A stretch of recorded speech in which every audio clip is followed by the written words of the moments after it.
Okay, hello everyone. It's Illuminostic and back by popular demand with another, I guess, episode, light stream on the subject of magic in the modern world. Um, I've considered trying to like rebrand that name because of the associations with superstition and muddle-headed mystics and just generally sort of unrealistic. You know the stigmas. I don't have to go through and name it all, but I think that it actually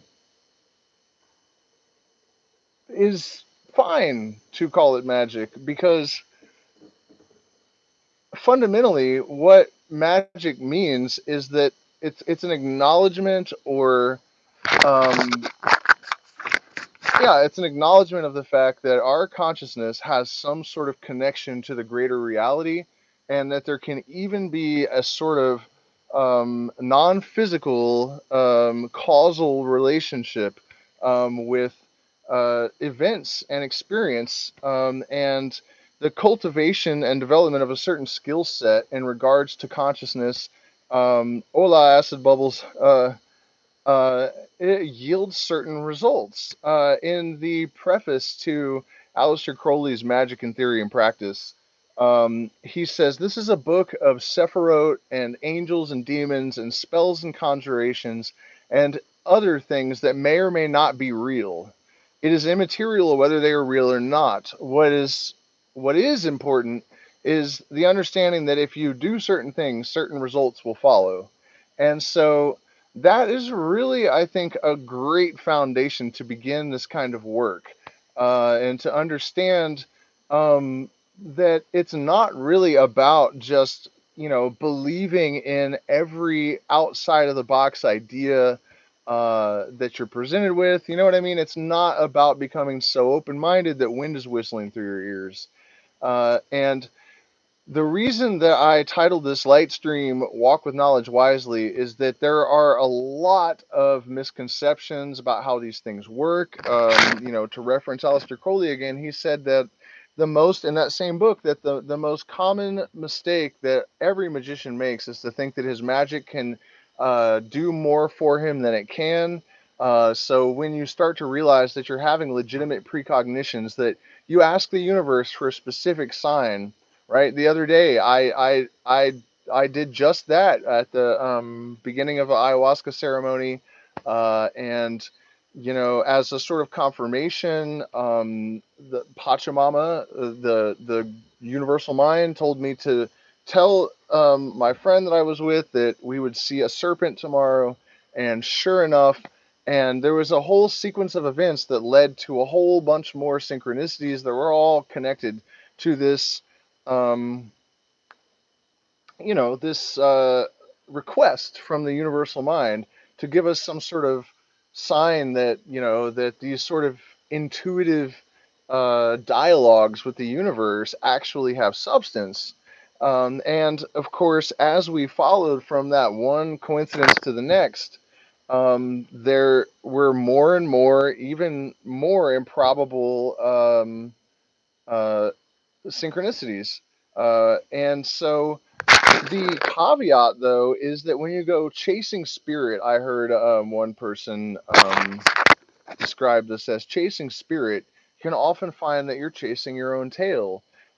Just because there are synchronicities and signs and correct precognitions does not mean that there's a guarantee that the thing that you're pursuing is actually going to yield fruit.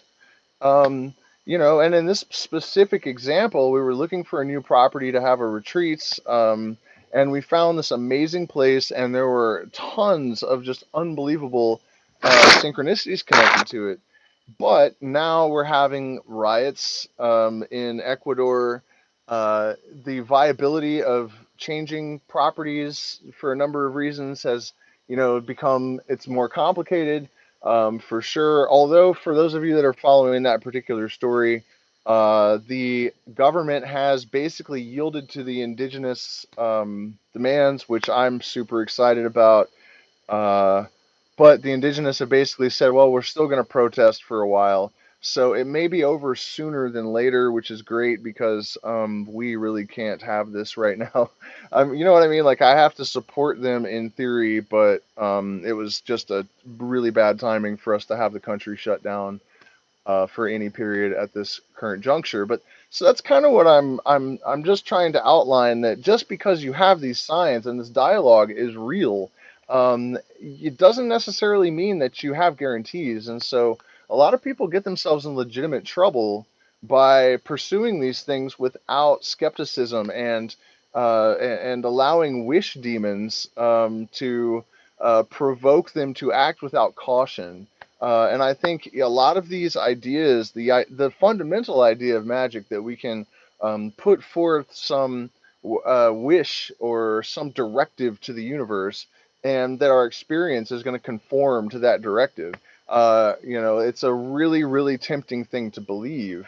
And so once you have any encouragement at all, it's really easy to, again, as Aleister Crowley said, to think that it can do more for you than it can, and not to recognize the limitations, and to abandon skepticism and rational thinking and critical thinking, and to just pursue these things with more enthusiasm than wisdom. And if you do that, you're bound to get yourself in trouble. I know I've made this analogy a million times, but it's just really the best example ever. The Mickey Mouse scene in Fantasia where, the wizard goes away and Mickey nearly drowns himself, thinking that he is ready to constrain all of this power, and he just ends up making a tremendous mess of things.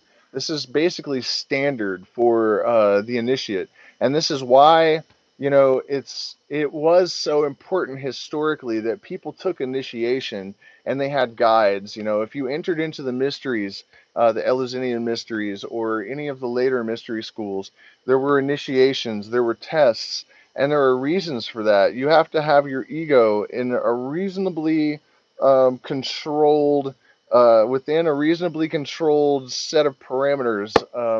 You have to your humility needs to be in a certain place before you can advance to certain stages without making a mess, and we don't have that necessarily in our society. We have books and we have YouTube. And the thing about this sort of autonomous pursuit of knowledge is that it's very good to pursue learning in accordance with your particular idiosyncrasies and your own ingenium, right? But the problem with that is that you are able to engage in selective perception whenever you want to, without, well-meaning, well-intended guide to check you when your ego inflates, or if you're trying to go willy-nilly pursuing some precognition that may just be a wish demon. It's absolutely essential to have someone with more experience to guide. Now, I'm not saying that there aren't individuals who for whom their only teacher is the universe itself.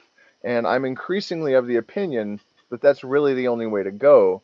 But unfortunately, that opinion is largely informed by the fact that profit motive has become ubiquitous throughout the spiritual community, and it's very, very difficult to find authentic teachers that actually are true initiates in the realist sense of the word, and that are also well-meaning. There are even well-meaning people that are deluded, and that, it's very, very sticky swamp and easy to get lost in.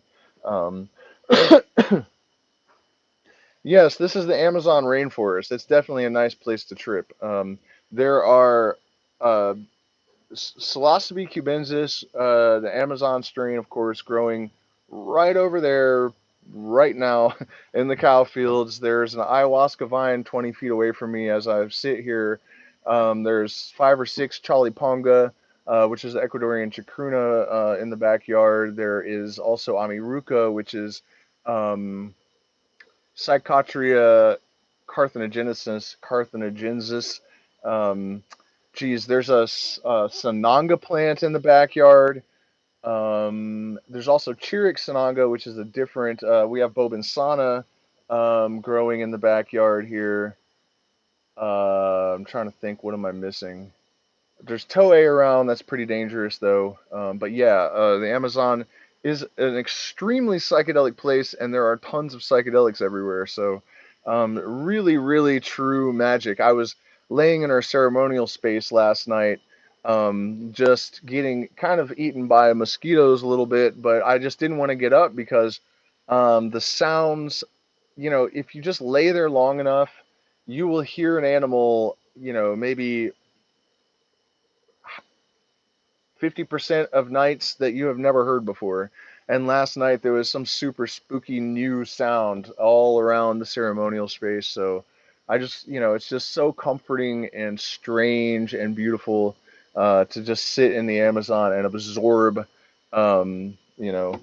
Speaking of the Amazon and absorbing information and energy, this is maybe a good time to talk about how we can employ our skepticism and critical thinking and protect ourselves to an extent from the sort of I don't want to say delusions, but the muddle-headed mystic kind of thinking that plagues. Oh, well, I don't want to single anyone out. New Agers, hippies. What was that? Some strange Amazonian animal. Um, but there's always a mechanistic basis for anything that happens. There's some kind of process that facilitates, for example, telepathy. I've experienced telepathy so specifically. I mean, word for word sentences, paragraphs, even with people that there's no chance that it was coincidence. Like, absolutely no chance. And anyone's that sat in ayahuasca circles knows this as well. It's absolutely, definitely, positively a real thing. But there is some kind of mechanism that facilitates the action of the telepathic exchange. And so that could be brain waves. I have experienced telepathy from across continents, so I'm not really sure how that, we always have more to learn. Uh, but you know what I'm saying. So in the case of the example with the Amazon, what I was going to talk about is ayahuasca and biophotons. Biophotons, and there are studies. This is solid science. You guys can just Google it, and it's absolutely certain everything that I'm about to tell you is verified in clinical, scientific, controlled studies. NCIB, is that the name? It's a very square and legit mysteries of the Amazon rainforest is how did the indigenous people discover ayahuasca? And so, there is an awful lot of plants in the Amazon. There are tons and tons and tons and tons and tons. I've heard that there's more biodiversity in a hectare of the Amazon than there is in the entire state of Oklahoma in the United States. So, I mean, it's just packed with. You guys know what the jungle looks like. It's packed with just plants. It's a wall of plants. And I still see new plants. Like, I've been wandering around in the jungle for a couple of years now. Most days, I guess, at least for an hour or more, and I routinely see new plants. Um, so, how did the indigenous people figure out that if you take this hardwood vine, smash it up in certain proportions, boil it for a certain number of hours, reduce it too. You can't just boil it in the water. You'll also have to reduce it and concentrate it.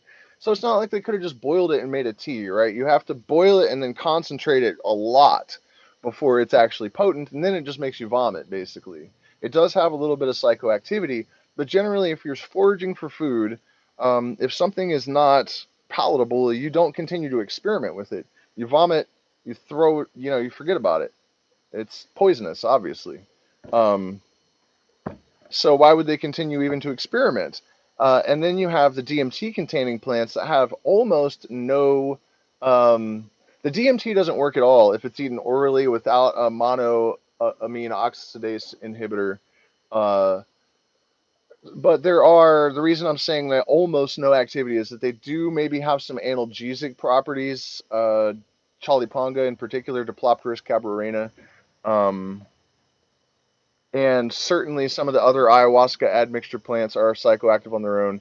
But the chacruna, for example, does absolutely nothing without the MAOI. So again, why are we experimenting with this plant that does nothing? It's not really good to eat. It doesn't alter your consciousness. It's just a plant. So why did they go through? And you have to get the ratios right, right? And so now you have to get the ratio of the water in the vine and boil it down and concentrate it the proper amount. But you also need the right amount of this other plant. Um, so the answer probably is biophotons, and biophotons are photons that are emitted by DNA. So any tissue that contains DNA emits biophotons at the rate of 100 per second per square centimeter. So quite a few of them. And so uh, plants and animals are spraying each other with this light that contains information um, that was suspected before these studies were completed to basically be a communication mechanism for DNA to exchange information. By the way, this throws a serious possibility that Lamarck was correct and that there is some method of communication for DNA so that evolution is not blind entirely. I'm not saying that random adaptations and mutations don't happen. I'm just saying it's clearly not the whole story. In my opinion, it's absolutely ridiculous to say that. Darwin didn't even believe it. But here with the biophoton, we are sort of reopening the possibility that Lamarck was correct, or I think more accurately, that Darwin and Lamarck were both correct. Um, Order and chaos, right? The yin and the yang. That's certainly it, that they were both correct. Uh, and so studies have been done to see if it's true, if biophotons actually are able to communicate with cells. And I mean, I'm sure I don't have to tell you that it was confirmed. So when an indigenous person says, what do you mean, how did we figure this out? You don't talk to the jungle, white man? And the white man says, oh, silly savage. Um, you're not talking to plants. The indigenous person doesn't know the physical mechanism behind this communication. So he's just speaking from experience, but he's not wrong. He's just describing being consciously aware of the communication between plant and human DNA. So this is really how magic works. Um,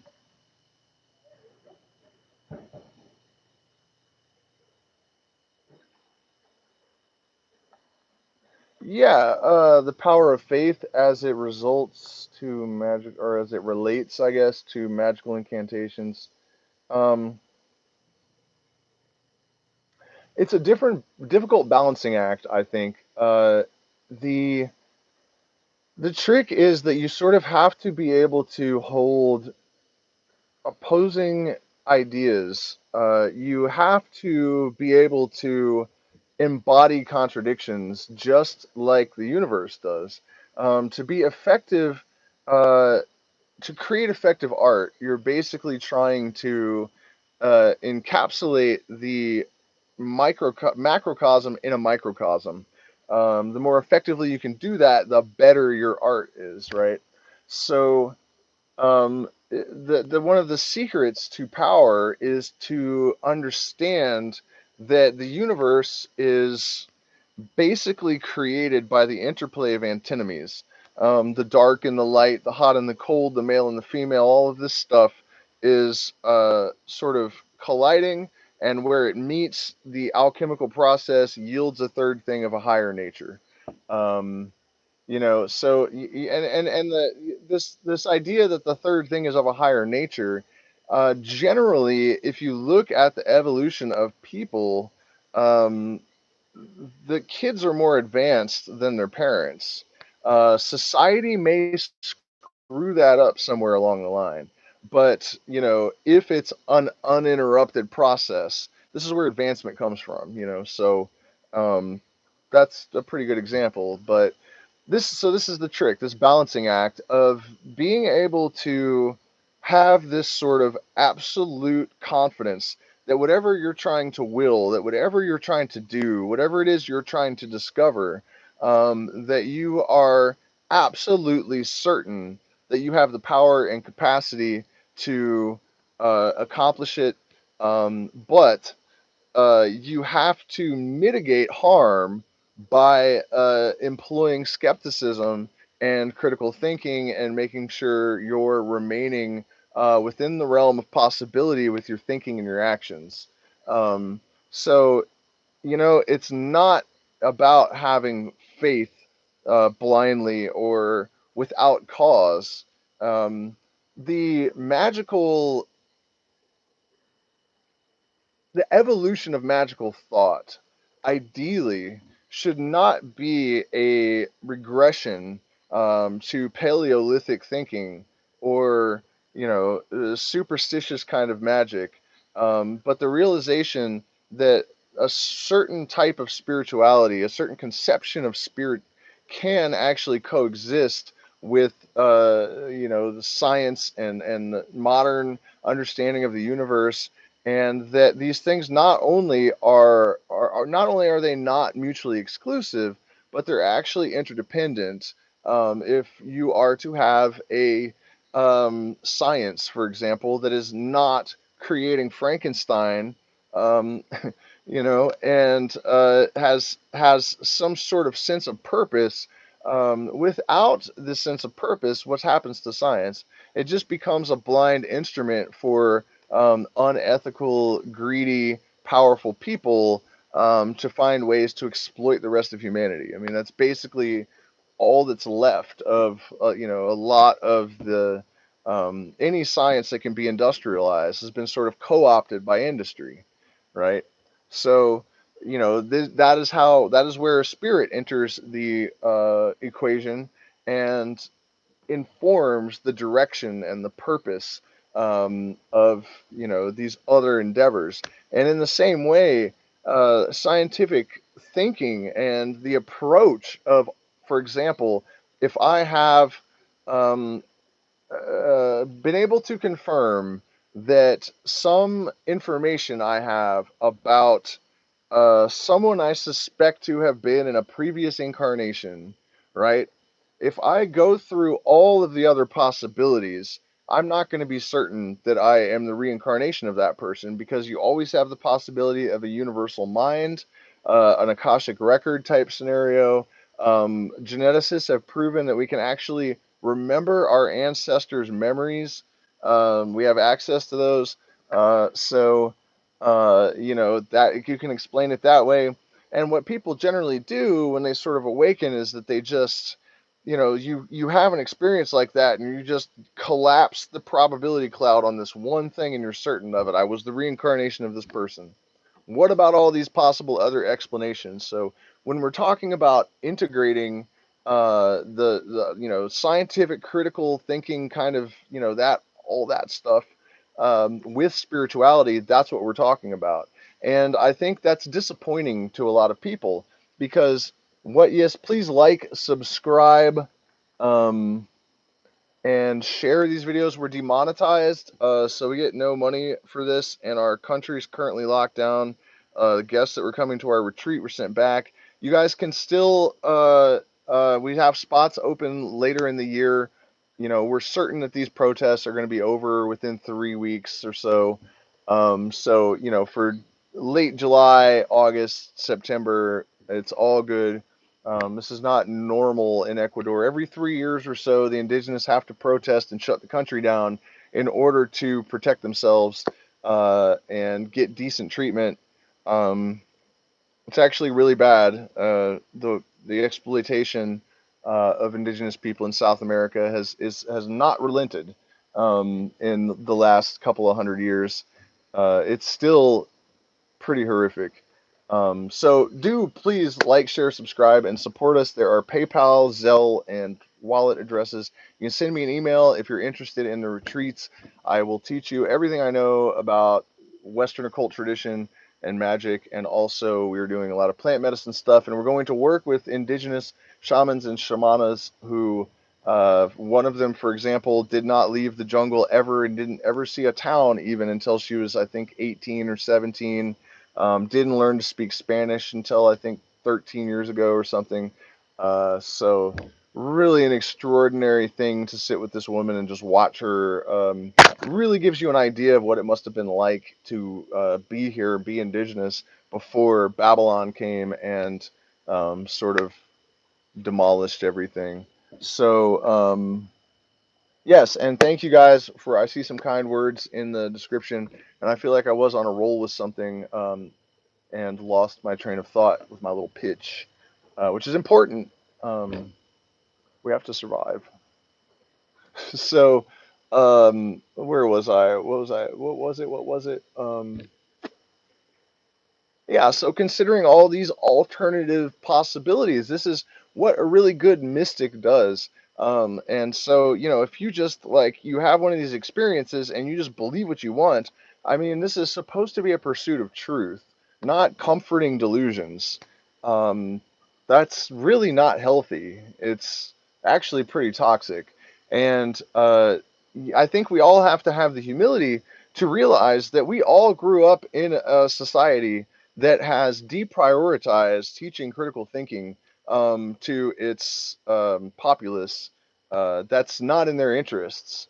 So, it's really, really common experience for people to escape the manacles of the matrix mind and then just kind of be way too open and just get lost down the rabbit hole. And that's cool. People say you can believe whatever you want as long as you're not hurting anyone. But the reality is, if you are not contributing at your best, then you are kind of hurting everyone. And it's just going to be a lot more rewarding if you take the time to develop the skill set to actually navigate the murky waters of spirit and the mysticism and to really understand what the occult even is, and the language of symbolism. And what a lot of people discover when they start looking at magic and occult symbolism is that even if there is no interaction with consciousness and the external world, so basically, that magic isn't like an objective reality, that the contemplation of symbols, that, if you understand a symbol as a living entity, for example, what that means is that there is genuine communication that is not dead, it is dynamic. And the reason that happens is that symbols are, like the pentagram, for example, are compressed information, right? So it's like Hebrew is a great example. It's every Hebrew letter is a picture. It is or a hieroglyph, I guess, a number, and so it's like Dalit is a door, and it's the letter D, and its value is 4. You know, so Hebrew is very relatively simple, but it still has these layers of information. So it's like compressed. It's more than just a phonetic alphabet. Um, and so when you get into more advanced understanding of the language of symbolism in like the Hermetic tradition, for example, you realize that what the initiates have learned to do is to speak directly with the subconscious mind by compressing information into symbols that the mind understands. For example, one time I was in ayahuasca ceremony, and I had gotten really sick and tired of all this gibberish. There were all these visions that were just weird stuff that I did not understand, and I was like, what is the point in this? Will you give me something I can understand and use? And Pachamama says, your mind speaks in the language of symbolism. So just because you don't consciously understand what you're looking at doesn't mean that nothing is being communicated to you. And that was a pretty damn good answer, I thought. So, this is a powerful thing to understand. These old grimoires full of magical plates and magical squares and all of these arcane symbols and stuff. There, even if you don't know what you're looking at, there's still a lot more being communicated. I've even compared the magical not squares, the magical tables to a QR code for consciousness, right? Like you just scan it and you've downloaded information whether you realize it or not. And it's a true story. And then, we can talk about ritual and its efficacy outside of, the more, I don't want to say outlandish, but yeah, well, the more outlandish ideas like conjuration and evocation of demons and angels and gods to visible form. You know, again, to invoke Aleister Crowley, he said that the best way to bring spirits or gods to visible form is through art. Right. This is like the penultimate magician, like communicating something very profound about what this stuff really is.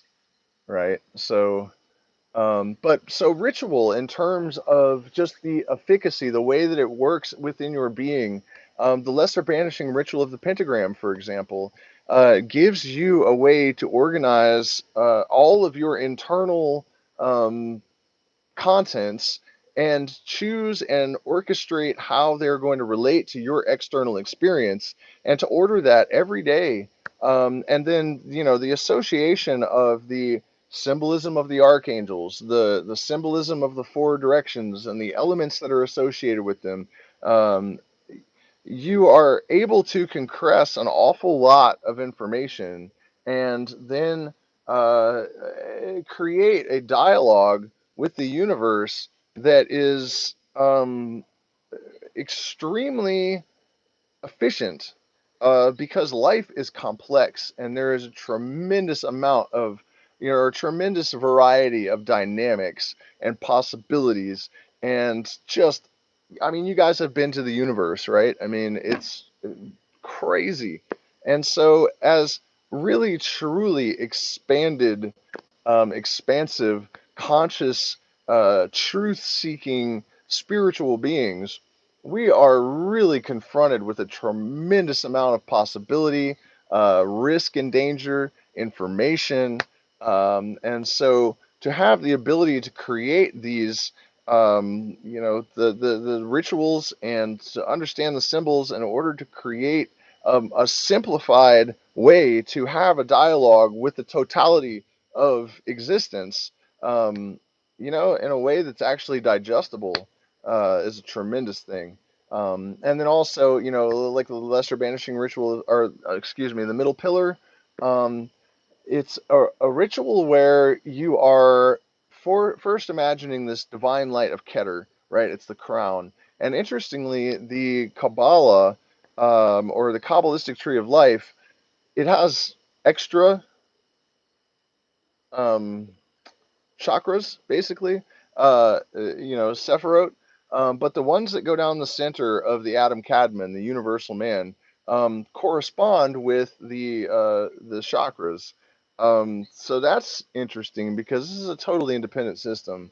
Um, but so you go through this process of invoking whatever your concept of divinity is, drawing that light down into your throat so that you have constrained the wind that is passing through your throat, your mouth, to speak in accordance with, to breathe in accordance with your conception of the highest possible potential, and that it's governed at all times by this standard, right?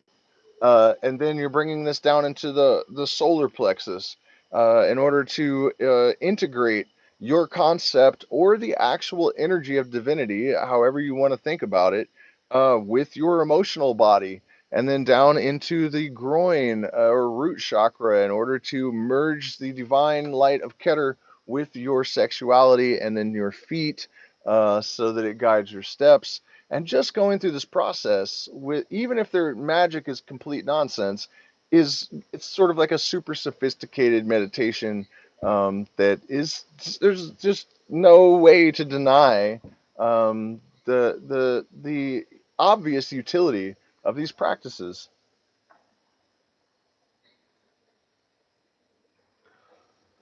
So um,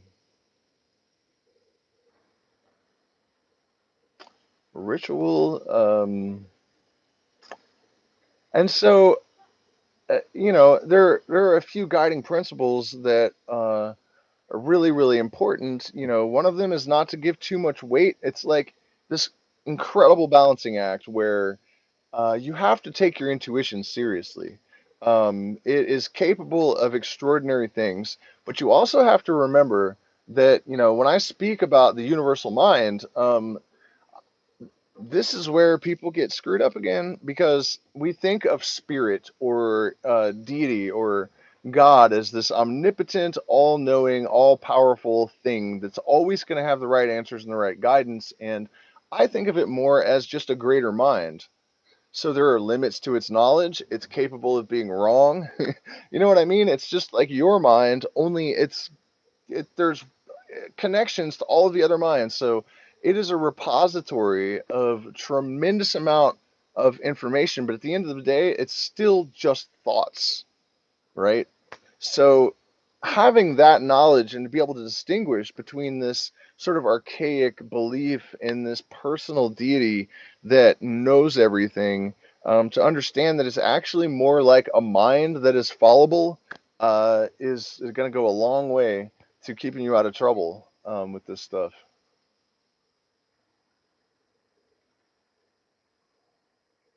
And so, you know, taking it all with a grain of salt, no matter how consistent you have been with your intuition, not to diminish it, right? You need to take your intuition seriously, but um, too much enthusiasm without sufficient wisdom, the most complete set of talents and virtues, is wholly useless in the absence of willpower and discipline.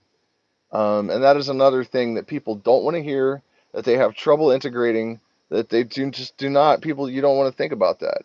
But the reality is that, and with this pop culture environment for spirituality, people in our culture were not raised with the sort of reverence and respect for the mystic and the seer and the magician and the shaman, um, that they had for the physicist, or whatever, even a musician or something, a celebrity, for fuck's sake. Uh, so once people realize that there is some reality to these extrasensory perceptions and our ability to engage with this universal mind and create this extraordinary dialogue, and if nothing else, to enrich our experience with these practices and these experiences. Um,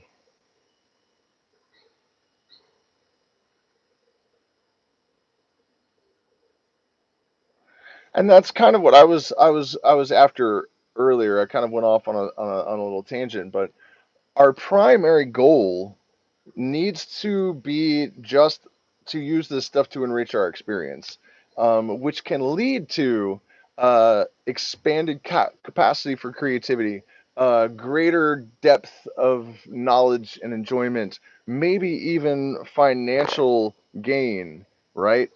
But pure will, uninfluenced by lust of result, is in every way perfect. Again, paraphrasing Aleister Crowley. It has to be about doing your will, doing the thing that you absolutely love for the sake of doing it. That is the true embodiment. This is how genius is allowed to flow through people unimpeded. And so, this is probably one of the most important things to remember for anyone that's embarking on these practices, that it's got to be about the acquisition of higher cognition, of more self-awareness, of greater capacity for mindfulness, of an enhanced ability to detect danger and to sense opportunity. But if you go pursuing you know, just purely after material wealth, or you know, chasing some specific desire, you're bound to get yourself in trouble. But it's not due to the old kind of superstitious idea about that. It's just a matter of cause and effect. Um, so that I think is should be valuable. Um, I don't want to call it advice. Uh, just it's an offering. Let me let me check the comments. Um,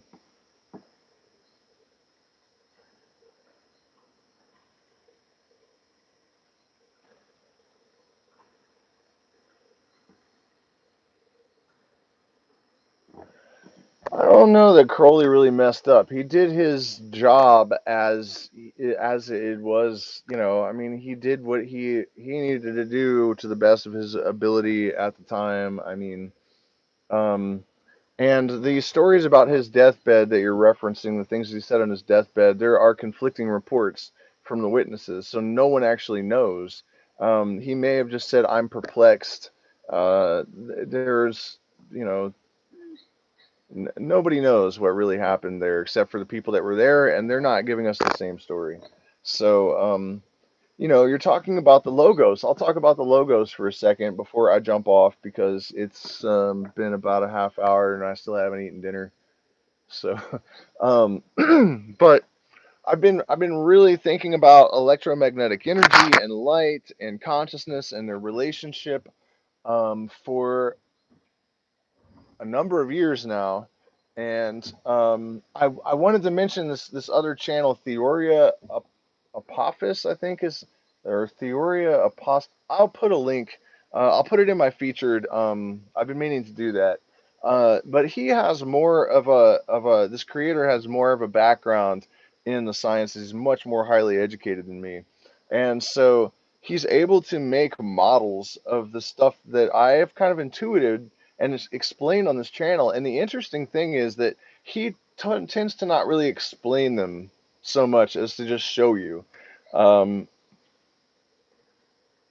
and so uh, he recently made a video where how it is it's a certain type of plate, I can't recall the name, on a microscope with 1 micron of fluid with a magnet behind it, and it sort of shows you how this nothingness, light and electromagnetic energy, sustain and create the antinomies that give rise to the universe. And it's really, truly a brilliant thing. But I think that the logos, what is really meant by that, is the wave, the electromagnetic wave. And so it is this vibration that compels the chaotic energy in the primordial stew at the moment of creation or just after, that compels it to order and symmetry. So this word that rushes forth and creates the universe is a super simple way of describing what physics has sort of revealed to us in other language. That is, you know, if you're talking about being in accordance with the logos, the logos is, once it's like a torch being passed on to you, right?